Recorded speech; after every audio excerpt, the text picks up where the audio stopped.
को जब उसके अपराध का दंड मिलता है तब कभी कभी उस न्याय को देखकर मन कचोटता है। प्रश्न उठता है हृदय में कि जब वो अपराध हुआ था तब व्यक्ति भिन्न था। उसके पश्चात उसने इतने पश्चाताप किए, स्वयं में इतना परिवर्तन किया, फिर उसे दंड क्यों मिले? पर जहां आघात होता है वहां प्रत्याघात भी होता है। जैसा कर्म वैसा फल। यदि किसी को प्रेम दोगे तो सुख प्राप्त होगा, यदि किसी की हत्या करोगे तो मृत्यु दंड मिलेगा। जैसा कार्य वैसा ही न्याय। तो फिर प्रायश्चित और पश्चाताप का कोई मूल्य नहीं है? अवश्य है मूल्य।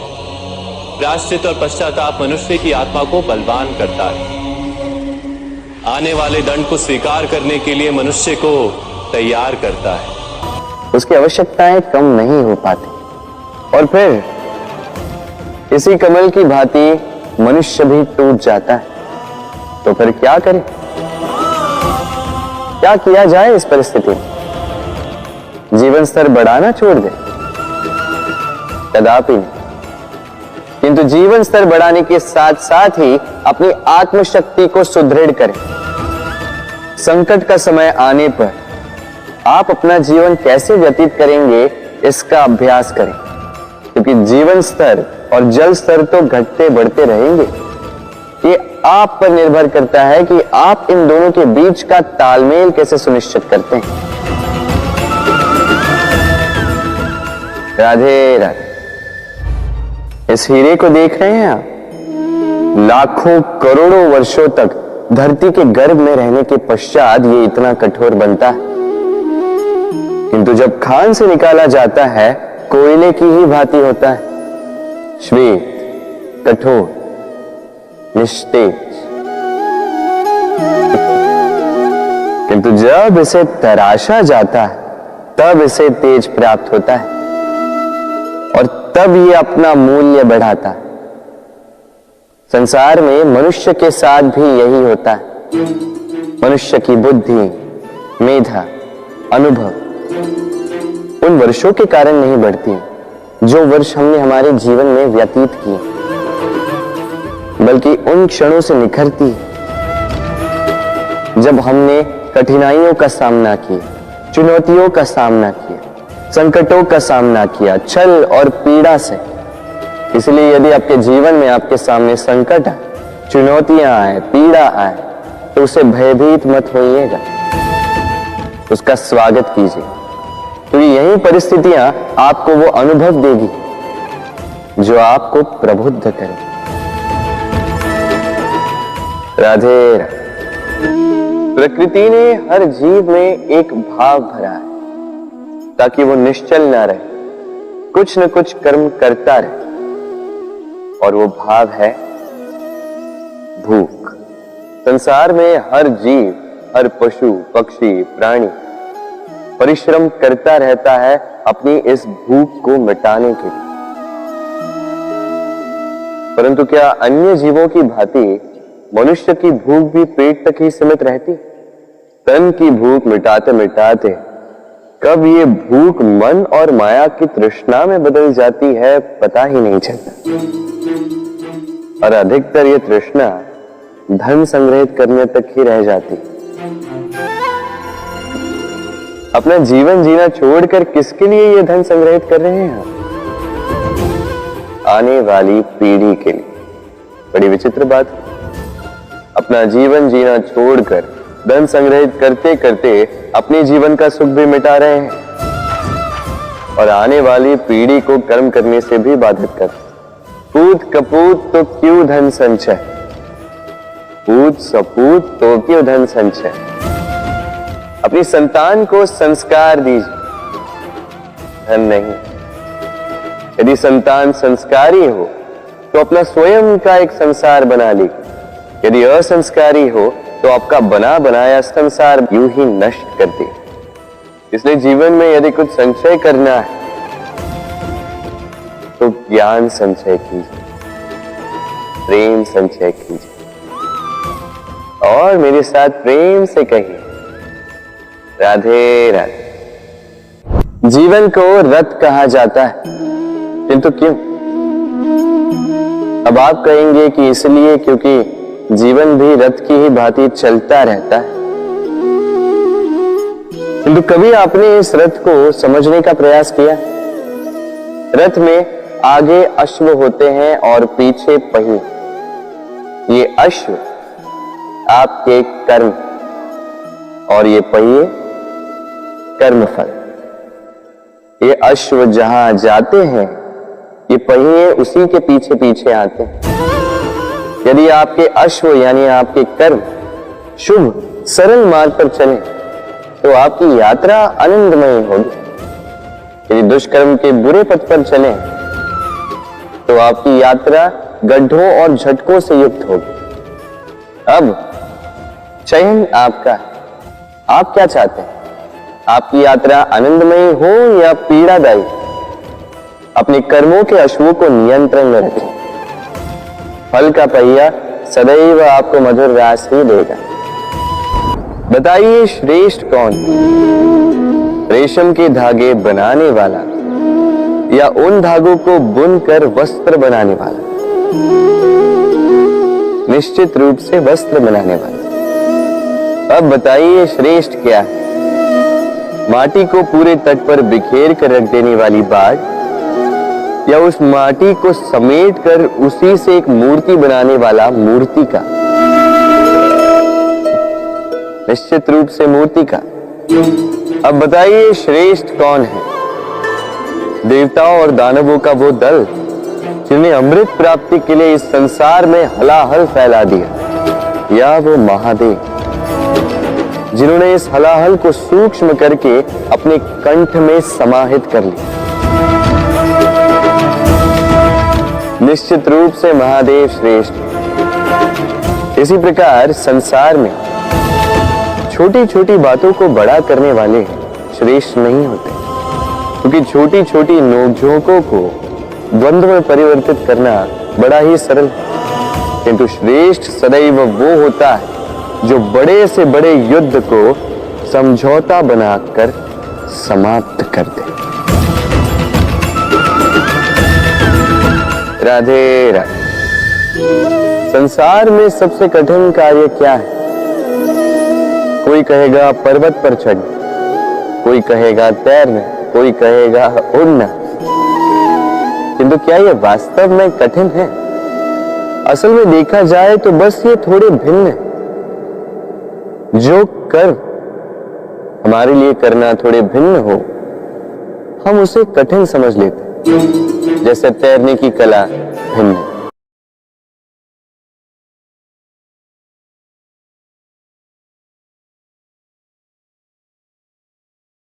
बड़े ही परिश्रम से इसे बनाती है, अपने शरीर के रस से इसे बुनती है।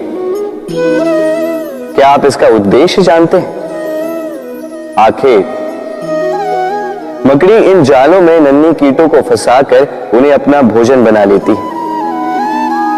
और क्या आप ये बात जानते हैं कि एक दिन मकड़ी इन्हीं जालों में फंसकर मृत्यु को प्राप्त हो जाती है? बताइए क्या करते हैं आप इन जालों के साथ? दिखते ही हटा देते हैं इनका अस्तित्व, है ना? दूसरी ओर चिड़िया का घोंसला। चिड़िया भी बड़े परिश्रम से इसे बनाती है, किंतु यदि चिड़िया इसे छोड़कर चली भी जाए, उसके पश्चात भी लोग इसका विनाश नहीं करते। कारण क्या? कारण यह है कि इसका निर्माण जीवन के संचयन के लिए किया गया था, आखेट के लिए नहीं। स्मरण रखिएगा, जीवन में आपका परिश्रम कितना भी अधिक हो, यदि आपका लक्ष्य शुभ ना हो तो आपको भी विनाश पाना ही होगा। तो सृजन करते रहिए और मगन होकर कहें राधे राधे।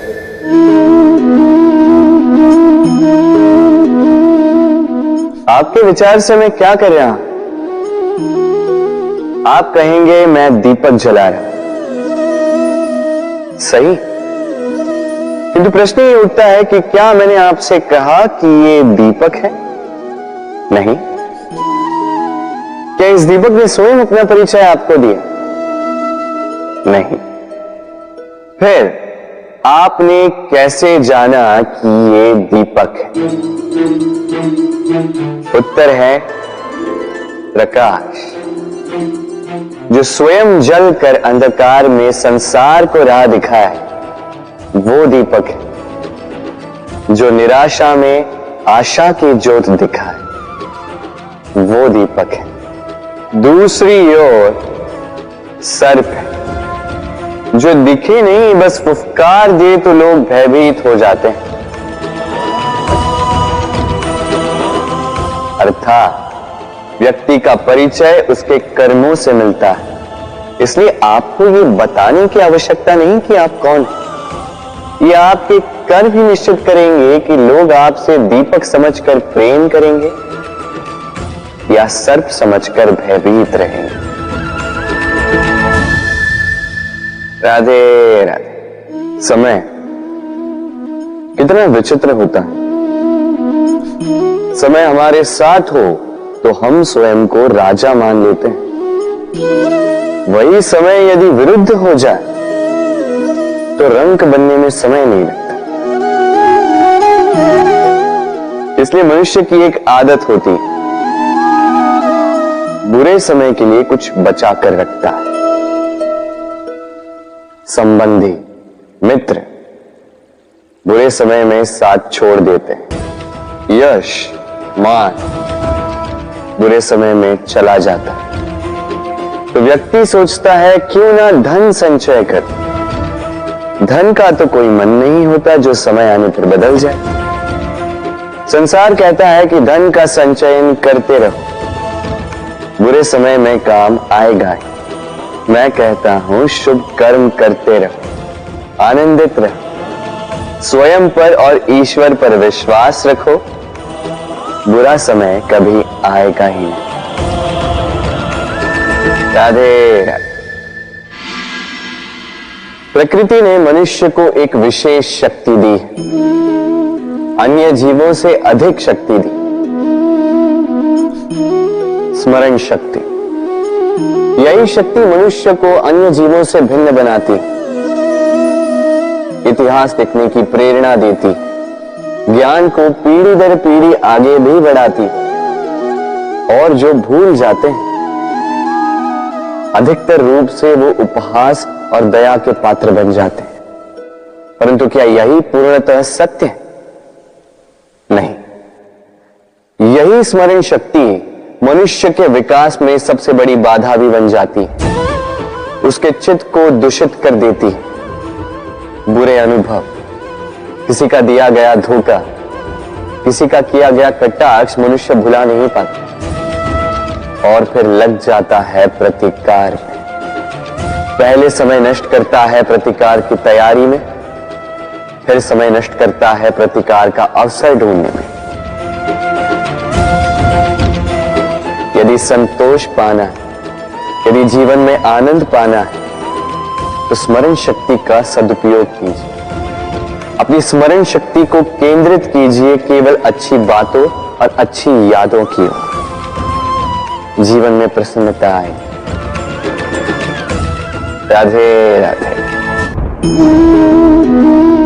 मनुष्य अपने परिवार के लिए क्या कुछ नहीं करता, दिन रात परिश्रम करता है ताकि अपने परिवार की आवश्यकता पूर्ति के लिए धन कमा सके। परंतु क्या केवल धन कमाना पर्याप्त है? आप कहेंगे हां, क्यों नहीं। धन से सब कुछ मिलता है, विद्या मिलती है, घर मिलता है, औषधि मिलती है, क्या कुछ नहीं मिलता।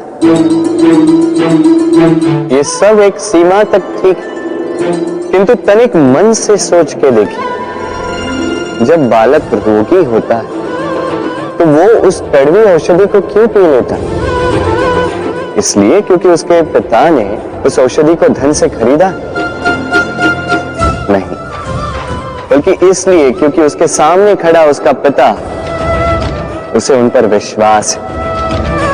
विश्वास है कि वो उसे कुछ नहीं होने देंगे। ये विश्वास, ये संस्कार, ये सीख कभी धन से नहीं मिलती। ये मिलती है उस समय से जो माता पिता ने अपने संतान के साथ बिताया। इसलिए जीवन में धन अवश्य कमाई, तो अपने परिवार को भी समय दीजिए, प्रसन्नता मिलेगी। राधे राधे। मुझे बताइए, इस दीवार को तोड़ने का क्या लाभ है? यदि किसी संबंध में संदेह घर कर लेता है तो आए दिन शत्रुता की स्थिति बनी रहती। कल कोई और कारण बन सकता है इस दीवार के पुनः बनने का। तो क्या पुनः इस दीवार को बनाएंगे काका? संबंध की पवित्रता वैसी होनी चाहिए जैसे एक माता और संतान के प्रेम में होती है, निश्चल, निर्दोष, कि बात केवल रूठने मनाने तक ही सीमित रहे।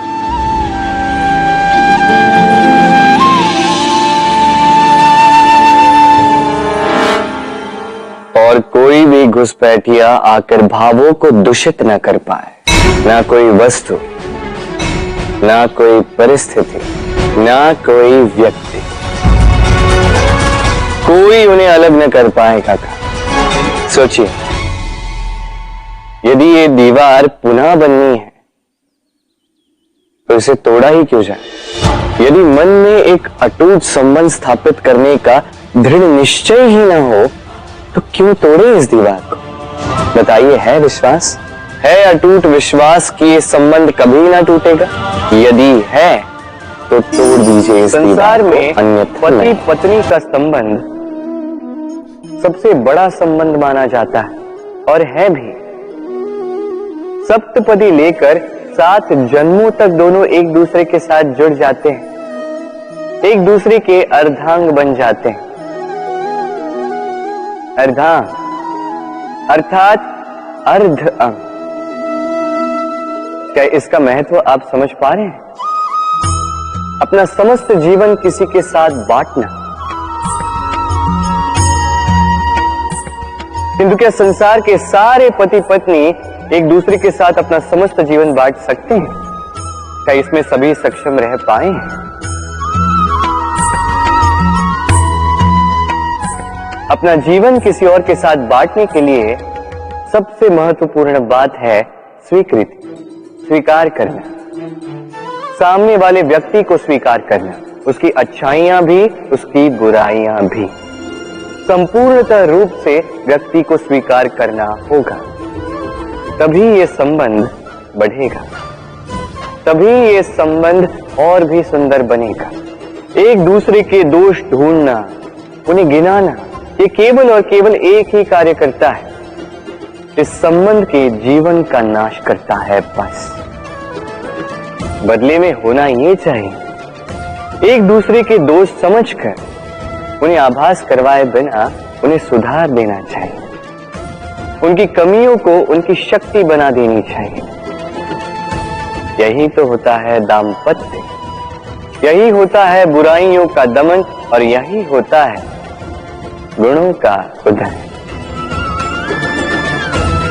राधे राधे।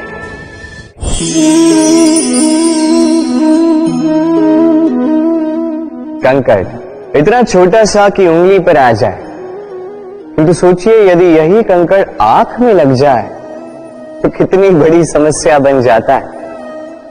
अब सोचिए ये कंकड़ आपके मार्ग में है, आप पादुकाएं पहनकर बड़ी सरलता से आगे निकल जा सकते हैं, किंतु यदि यही कंकड़ आपके पांव और पादुकाओं के बीच फंस जाए तो आप ठीक से चल नहीं पाएंगे, भले ही वो मार्ग पुष्पों से भरा क्यों ना। अर्थात आप बाहर की समस्याओं से, उन चुनौतियों से लड़ सकते हैं, भीतर की नहीं। भीतर की समस्याओं से लड़ना अत्यंत कठिन होता है, इसलिए सर्वप्रथम आप भीतर से शक्तिशाली हो जाइए, भीतर से पूर्ण हो जाइए, फिर आप इस संसार के समस्त समस्याओं और चुनौतियों से लड़ सकते हैं, आप विजयी हो सकते हैं। राधे राधे। प्रेम, ये प्रेम इस संसार में किसे नहीं भाता।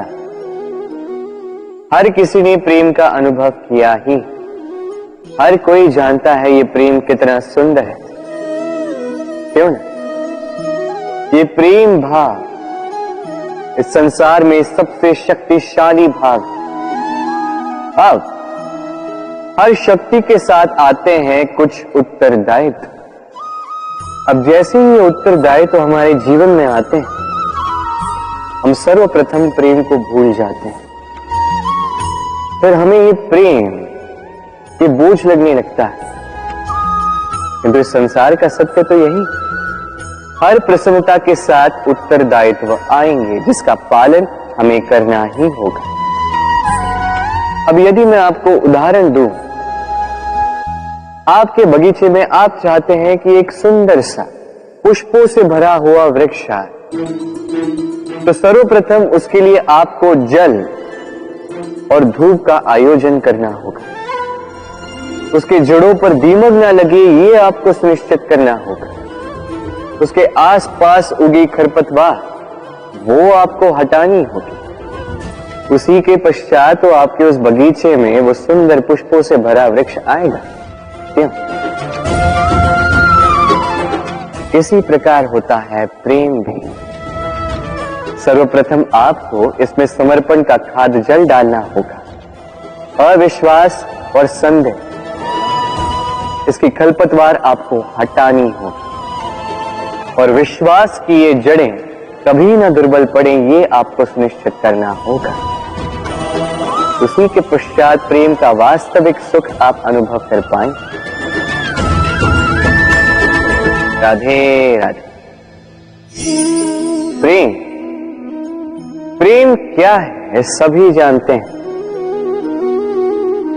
सामान्य रूप से ये प्रेम आकर्षण से प्रारंभ होता है और इसमें कुछ भी बुरा नहीं है।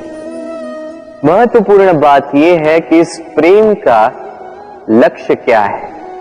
जिससे आपने प्रेम किया उसे पा लेना या ना पाने के कारण स्वयं को विचलित कर इस संसार से मुख मोड़ लेना। यदि कोई इन दोनों विकल्पों में से कोई एक चुनता है तो आपको बता दो, ये दोनों ही प्रेम का अंत है। प्रेम का असली अर्थ है समर्पण, संपूर्ण निस्वार्थ समर्पण। ऐसा प्रेम जिसमें जिनसे आपने प्रेम किया उसको पाने की प्रसन्नता आपका लक्ष्य नहीं है। जिनसे आपने प्रेम किया उसे प्रसन्न करना आपका लक्ष्य हो। ये प्रेम ईश्वर है। किंतु यदि इस प्रेम में पूर्णतः समर्पित नहीं होंगे तो इस प्रेम में एक आकार नहीं हो पाओगे। किंतु यदि इस प्रेम में स्वयं को पूर्णतः समर्पित कर दिया तो समझो इसी प्रेम में आप ईश्वर पाओगे। राधे राधे। सम्मान, संबंध दोनों एक दूसरे के साथ ऐसे जुड़े हैं जैसे दीपक और बाती। ना कोई कम है ना कोई अधिक, दोनों का अधिकार समान होना चाहिए। जैसे पति पत्नी का संबंध। अब इसमें पति का अर्थ स्वामी नहीं, साथी। उसका कर्तव्य है साथ देना, आदेश देना नहीं। और ये संबंध सहकार से बनता है, अधिकार से नहीं। हाथ बढ़ाने से बढ़ता है, उंगली उठाने से नहीं। यदि इस संबंध में एक दूसरे का मान रखोगे, एक दूसरे का सम्मान करोगे, तभी ये संबंध बढ़ेगा, तभी ये संबंध अभिमान योग्य बनेगा। राधे राधे। सूर्य की किरणें कितनी दिव्य होती हैं ना। प्रतीत ही नहीं होता कि ये सूर्य रात्र भर अंधकार से जूझ रहा था। ये सूर्य प्रतिदिन उदित होता है, ये भुलाकर कि पिछली सांझ में ये डूब गया था, फिर से उदित होता है, सारे संसार को प्रकाश देता है। यही अंतर है हम में और सूर्य में। सूर्य बीती को बिसार कर आगे बढ़ता है, हम प्रतिदिन भोर में उठते हैं, वही पुरानी बातों को साथ लेकर चलते हैं, उसी कड़वाहट में स्वयं को लपेट लेते हैं। अब यही बीती बातों की श्रृंखला हमें जीवन में आगे बढ़ने ही नहीं देती। देखिए, यही जीवन है। भूल सबसे होती है, अपयश सबको मिलता है, सबकी यात्रा में असफलता लिखी है, सभी बुरे दिन देखते हैं। किंतु इन सारी बातों को भुलाकर जब जीवन में आगे बढ़ोगे, तभी तो इस संसार में, इस आकाश में सूर्य बनकर चमकोगे, तभी तो इस संसार को प्रकाश दोगे। इसलिए प्रतिदिन जागिए, एक नए जन्म के साथ, एक नए उत्साह के साथ, एक नए लक्ष्य के साथ, क्योंकि ये बीती बातें आपको पीड़ा देने के लिए नहीं है, केवल शिक्षा देने के लिए होती हैं। राधे राधे। नवरात्रि का पर्व आरंभ हो चुका है और ये पर्व अत्यंत भव्य है, क्योंकि ये पर्व जगत माता से जुड़ा है। मां कितना छोटा सा शब्द है, किंतु ठीक से देखो तो समस्त संसार इसी शब्द में समा है। मां जो अपनी संतान के लिए हर संभव प्रयास करती है, कुछ भी करने के लिए सज्ज रहती है। मां जिसका सबसे बड़ा गुण निश्चलता, मन में ना कोई पूर्वाग्रह, ना कोई भेदभाव, ना कोई छल कपट, और इतनी भोली होती है मां। संतान भले ही झूठा रो दे, मां को लगता है कि कदाचित वास्तव में भूख लगी होगी। मां चाहे जन्म देने वाली हो, चाहे पालने वाली, स्वर्ग, ये स्वर्ग हमें मां के चरणों के नीचे ही प्राप्त होता है। इसी मां को हमारा शत शत प्रणाम। राधे। सहनशीलता मां का दूसरा सबसे बड़ा गुण। कहते हैं कि धरती से अधिक सहनशील और कोई नहीं। उसे खोदने के पश्चात भी धरती हमें फसल देती है, किंतु मां, ये मां धरती से कम सहनशील नहीं। तनिक सोचिए, 9 माह तक संतान को अपनी कोख में रखना, क्या ये सहनशीलता कोई पुरुष दिखा सकता? क्या ये सहनशीलता कोई पिता दिखा सकता है? स्त्री में शील भले, सहनशीलता की परिभाषा उसे मां बनने के पश्चात प्राप्त होती है। स्वयं का अस्तित्व भुलाकर संतान का अस्तित्व बनाती है। शिशु की लात खाकर भी आनंद से उसे दूध पिलाती है। ये होती है मां, और इसी मां जननी को हमारा शत शत प्रणाम। राधे राधे। मां का एक और सबसे महान गुण, स्वयं को ढालने की अद्भुत शक्ति। जिस प्रकार एक मां स्वयं को ढाल सकती है और कोई नहीं कर सकता। मां एक महानदी की भांति है, जिसकी ऊर्जा असीमित है, किंतु अहंकार बिल्कुल नहीं। जिस प्रकार एक नदी ढलान के अनुरूप मुड़ जाती है, उसी प्रकार एक मां अपनी संतान के अनुरूप ढल जाती है, चाहे जैसी भी परिस्थिति हो। उसके सोने के समय के अनुरूप स्वयं का सोना, उसके जागने के समय के अनुरूप स्वयं का जगना। संतान की इच्छा का भोजन वो स्वयं का मनपसंद भोजन बना लेती। ये मां का आंचल ही तो है, जो धूप में छाप बनकर आता है, जो शीत में कंबल बनकर आता है। मां ऐसी होती है कि संतान की निद्रा ना टूटे, इसलिए एक करवट सोने का अभ्यास कर लेती और इतना स्वयं को केवल वही ढाल सकती है जो संतान की ढाल बन सकती है। उसी मां को हमारा शत शत नमन। राधे राधे। मां के दो और सबसे महान गुण, साहस और संबल। साहस ये कि वो अपने संतान के लिए कुछ भी कर सकती है, और संबल ये कि वो अपनी संतान को कभी टूटने बिखरने नहीं देगी। तनिक सोचिए, जब भी आपको चोट लगती है, चीख से पूर्व मां का नाम मुख में क्यों आता है? तनिक सोचिए, जब आपको बल की आवश्यकता होती है, साहस की आवश्यकता होती है, आगे आप अपना मार्ग देख रहे हैं जो अत्यंत कठिन प्रतीत हो रहा है, तब मुख से मां की ही शपथ क्यों निकलती? क्योंकि मां ही है जो हमें साहस देती है, मां ही है जो हमें सहारा देती है। मां जानती है कैसे हमारी उंगली पकड़ के हमें चलना सिखाना है। मां ये भी जानती है कि कैसे कान पकड़ के हमें उचित मार्ग पर लाना है। इसी साहसी मां को हमारा शत शत नमन। राधे राधे। कभी आपने सुना है, हिरणी सिंह से बचने के स्थान पर उससे जाके लड़ पड़ी। हिरणी ने सिंह पर आक्रमण कर दिया। कभी सुना है? कभी नहीं।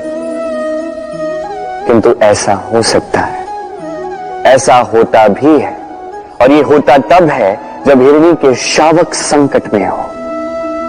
जब उन्हें सिंह से प्राणों का संकट हो, तब हिरणी भी आके सिंह से लड़ पड़ती है, उससे भिड़ पड़ती है, क्योंकि वो मां है और मां अपनी संतान के लिए कुछ भी कर सकती है। ये ममता है, ये जितनी कोमल हो सकती है उतनी ही कठोर भी हो सकती है, और अपनी संतान के हित के लिए वो क्रोध की पराकाष्ठा पार करते हुए अपनी संतान की सुरक्षा करके ही रहेगी। और इसीलिए तो मां संतान के जीवन की सबसे बड़ी ढाल कहलाती है। इसी मां को हमारा शत शत नमन। राधे राधे। करुणा, करुणा वो भाव है जिससे संसार के सारे भाव जन्म लेते हैं, और ये समस्त संसार ये मां से जन्म लेता है। मां वो व्यक्ति है जो करुणा का सागर है। संतान को देखकर ही समझ जाती है कि उसकी विडंबना क्या है, उसकी आवश्यकता क्या है।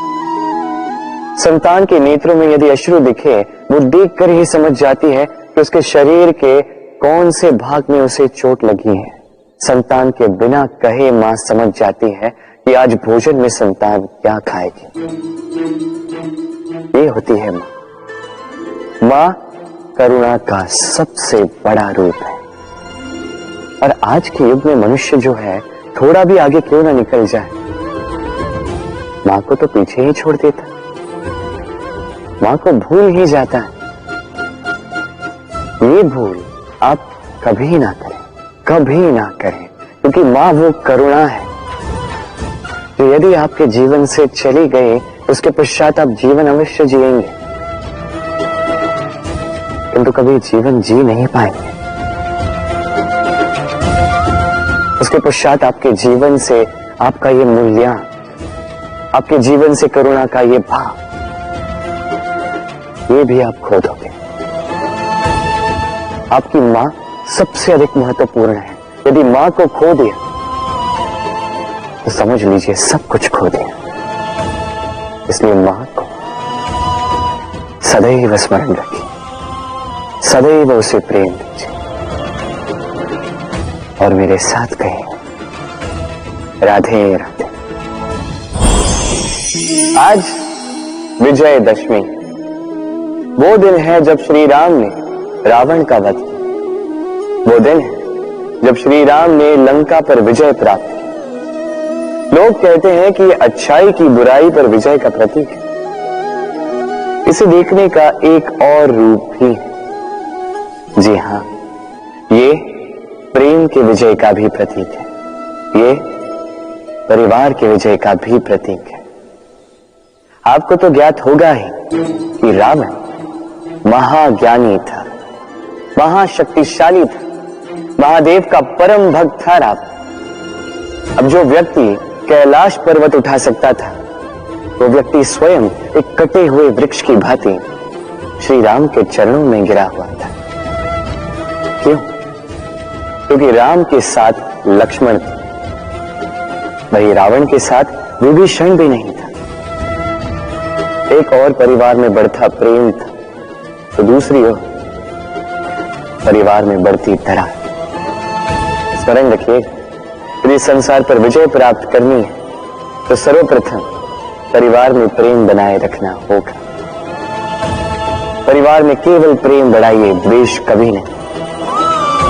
आप सदैव सुखी रहें और जीवन की हर बाधा पर आप विजय प्राप्त करें।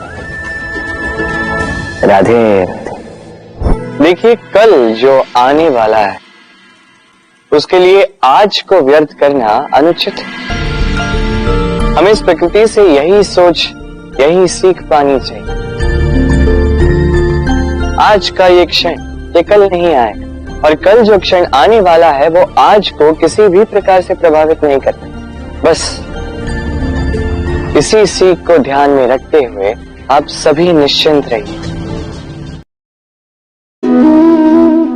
जीवन क्या है ये जीवन? हम जन्म लेते हैं, बड़े होते हैं, हमारे माँ बाप हमें पालते हैं, फिर उनके धन से हमारा बालपन बीतता, फिर हम बड़े होते हैं, हम विवाह कर लेते हैं, हमारी संतानें होती हैं, हम उनको पालते हैं, फिर हम वृद्ध हो जाते हैं और एक दिन इस संसार से चले जाते हैं। क्या यही जीवन है? आता होगा ये प्रश्न मन में कई बार, है ना? अब तनिक जल की यात्रा देखिए। सागर से भाप बनकर उठता है, मेघ बनकर बरसता है, फिर नदी बनकर पुनः सागर में समावेश करता है। किंतु कभी ये प्रश्न नहीं करता कि उसका जीवन क्या है, उसका उद्देश्य क्या है। हर भाव जीता है और दूसरों के लिए जितना बन सके देता जाता। जब सागर में होता है तो असंख्य जल जीवों को जीवन देता है। जब सागर से भाप बनकर मेघ बनता है तो किसानों को आशा देता है कि फसल पुनः उपजेगी। जब वर्षा बनकर बरसता है तो इस सूखी प्यासी धरा को सींचता है। और जब नदी में होता है तो किनारों पर वनस्पतियों को जन्म देता है। तो सोचिए, क्या जल कभी ये सोचता होगा कि उसका जीवन क्या है, उसके जीवन का उद्देश्य क्या है? नहीं, वो बस अपना धर्म करता जाता और जितना हो सके सबको आनंद देता जाता। इसलिए जीवन में कभी ये प्रश्न मत कीजिएगा कि ये जीवन क्या है, इस जीवन का उद्देश्य क्या है। बस इस जीवन को जिए और जितना हो सके उतना सबको आनंद दे। मन प्रसन्न होकर बोलेगा राधे राधे। कभी वर्षा के कारण बने कीचड़ से होकर आप अपने घर गए? पादुका पहनने के कारण आप उस कीचड़ से तो बच जाते, किंतु उन पादुकाओं द्वारा उड़ने वाली कीचड़ की बूंदें आपके वस्त्रों को मैला कर ही देती। किंतु फिर भी उन बूंदों से आपके वस्त्र मैले हो जाएंगे, इस कारण से आप पादुका पहनना तो नहीं छोड़ते। इसी प्रकार जीवन में कुछ ऐसे लोग भी आते हैं पादुका की भांति, जो आपको कीचड़ से तो बचा लेते हैं, किंतु वस्त्र रूपी आपके मन पर शंका के दाग लगा ही जाते हैं। इन लोगों के कारण से मन को खिन्न करने की आवश्यकता नहीं है। आवश्यक है ये सोचना कि आपको आपके पांव कीचड़ से बचाने या आपके वस्त्र। जीवन में गंभीर होना अच्छी बात है। किंतु हर बात को यदि गंभीरता से लेने लगोगे तो जीवन का आनंद समाप्त हो जाएगा। ये संसार अनित्य है, यहां पे ऐसा कुछ भी नहीं जो सदा के लिए जीवित रहेगा। तो जब तक ये जीवन है, संतोष और आनंद से जिए। स्वयं पर छिटकने वाले कीचड़ पर ध्यान ना दें, बस आनंद बांटते रहें। मन प्रसन्न होकर बोले राधे राधे। व्यक्ति को जब अपने प्रेम को खो देने का भय होता है तो वो अपने प्रेम को इतने कस के पकड़ कर रखता है कि प्रेम को ही पीड़ा होने लगती है। प्रेम पा तो लेता है किंतु उसे कैसे सहेजना है ये जब उसे नहीं समझ आता तब वो उस प्रेम पर स्वामित्व पाने का प्रयास करता है और यही जन्म लेती है असुरक्षा की ये भावना, ईर्ष्या। तो एक लंबे वियोग के पश्चात दो प्रेमी एक दूसरे से पुनः मिलते हैं तो सबसे पहला भाव जो उनके मन में आता है वो ये कि कैसे एक क्षण के लिए भी अपने प्रेमी को स्वयं से दूर न जाने दो, कैसे अपने जीवन का एक एक क्षण अपने प्रेमी के साथ बिता। प्रयास ये रहता है दाऊ, इन दो प्रेमियों के मध्य में कोई भी ना आ पाए और जब ये नहीं हो पाता तब जागती है ईर्ष्या। परीक्षा एक ऐसी व्यवस्था जिससे मुझे, आपको, सबको कहीं ना कहीं दो चार होना ही पड़ता है। स्मरण कीजिए अपना बालपन। आप परीक्षा देने बैठे हैं। अब कुछ बालक ऐसे होते हैं जो वर्ष भर परिश्रम करते हैं, पढ़ते हैं, मन से परीक्षा देते हैं। कुछ बालक ऐसे होते हैं जो अपने आसपास बैठे बालकों की नकल करते हैं और परीक्षा में उत्तीर्ण भी हो जाते हैं। बुरा लगता है ये सोचकर कि कोई बिना किसी परिश्रम के परीक्षा में उत्तीर्ण कैसे हो सकता है। किंतु स्मरण रखिएगा, जो नकल करते हैं वो परीक्षा में उत्तीर्ण हो सकते हैं, सफल नहीं, क्योंकि वो नकल करते हैं बिना प्रश्न को समझे, बिना उत्तर का तरीका निकाले। यही हमारे साथ भी होता है। हम हमारे जीवन में दूसरों को देखते हैं, उनकी नकल करते हैं, उनकी भांति बनने का प्रयास करते हैं, किंतु ना हमारे जीवन में सफलता आती है ना आनंद आता है। क्यों? क्योंकि हम एक विशेष बात भूल जाते हैं कि प्रत्येक मनुष्य का व्यक्तित्व भिन्न होता है। आप दूसरों की नकल करके अपना जीवन व्यतीत कर सकते हैं, किंतु यदि अपने जीवन में सफलता लानी, यदि अपने जीवन में आनंद लाना है तो स्मरण रखिए, स्वयं के प्रश्नों का उत्तर जीवन में स्वयं को ही खोजना होगा। राधे राधे। मनुष्य को जब सफलता मिलती है तब उसमें जागता है अहंकार, और ऐसे में मनुष्य अक्सर एक बात भूल जाता है, झुकना। सोचता है कि मैं किसी के समक्ष क्यों झुकूं? और ऐसा इसलिए होता है क्योंकि मनुष्य एक महत्वपूर्ण बात भूल जाता है। इस संसार में, इस जीवन में उसने जो भी प्राप्त किया है झुककर प्राप्त किया। बालपन में चलना सीखा तो इस धरा पर झुककर, गिरकर। बड़ों का आशीष लिया तो झुककर। किसान को फसल काटने के लिए झुकना पड़ता, कुएं से पानी निकालने के लिए पात्र को झुकना पड़ता, भगवान से आशीर्वाद प्राप्त करने के लिए उनके समक्ष झुकना पड़ता है। आंधियों में वृक्ष सुरक्षित कैसे रहते? झुककर। सम्मान कैसे पाया जाता है? झुककर। किसी के समक्ष झुकने का अर्थ स्वयं का आत्मसम्मान खो देना नहीं, उसका अर्थ होता है विनम्रता। हम मनुष्य हैं और इस आकाश की ऊंचाइयों तक पहुंचने के लिए हमें किसी पक्षी की भांति पंखों की आवश्यकता नहीं। बस जितना झुकेंगे उतना ही ऊपर उठेंगे। राधे राधे। आप इस संसार में ऐसे कई लोगों को जानते होंगे जिन्हें आप स्वार्थी मानते हैं, जो आवश्यकता पड़ने पर ही आपको स्मरण करते हैं, अन्यथा वर्षों तक कहीं दिखाई भी नहीं देते, किंतु जैसे ही उनकी आपके सहायता की आवश्यकता पड़ती है हाथ जोड़कर आपके सामने सज्ज रहते।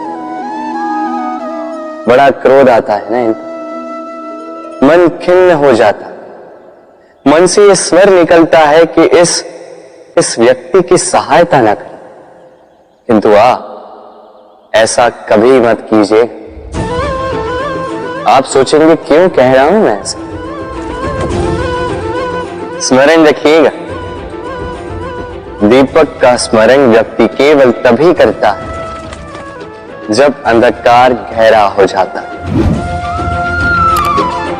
उसे स्वार्थी मानकर स्वयं व्याकुल ना हो, स्वयं को दीपक मानकर आनंदित होइए।